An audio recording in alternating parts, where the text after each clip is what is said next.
அருமையானவர்களே, வாழ்நாள் முழுவதும் சந்தோஷத்தை அனுபவிக்க விரும்புகிறோம். தேவனுடைய வார்த்தை விசுவாசத்தை அற்புதமாக உங்களுக்குள் கொண்டு வருகிறது. வார்த்தை உங்கள் உள்ளத்தை நிரப்பும் பொழுது, உங்களை அறியாமலே உங்கள் வாய் வார்த்தைகளை, தேவ வார்த்தைகளை பேச ஆரம்பிக்கும் பொழுது உடல் நலம் உண்டாகிறது. அநேகர் ஆசீர்வதிக்கப்படுகிறார்கள்.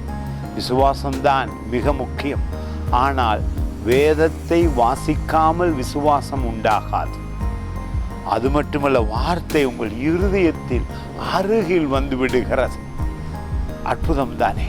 பாருங்கள், இந்த வார்த்தை என் உள்ளத்தை மிகவும் தொட்டது. மாதம் முழுவதும் ஆசீர்வாதமாய் இருப்பீர்கள்.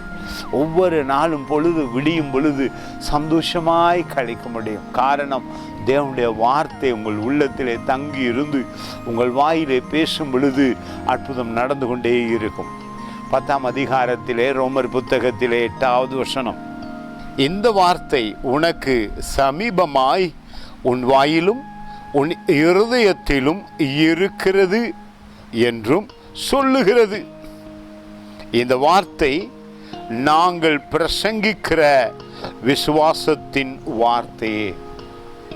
இந்த வார்த்தையை வாசிக்கும் பொழுதே அந்த வார்த்தை உங்கள் உள்ளத்துக்குள் சென்று விடுகிறது, வாயிலே பேச வைக்கிறது. ஆவியானவர் செயல்பட ஆரம்பிக்கிறார். நாள் முழுவதும் வெற்றி, செய்கிற காரியங்களில் வெற்றி. நீங்கள் சந்திக்கிறவர்கள் தேவனை காண்பார்கள். உங்கள் கிரிகையின் மூலமாக நீங்கள் பேசும் பொழுது தேவனே வெளிப்படுகிறார்.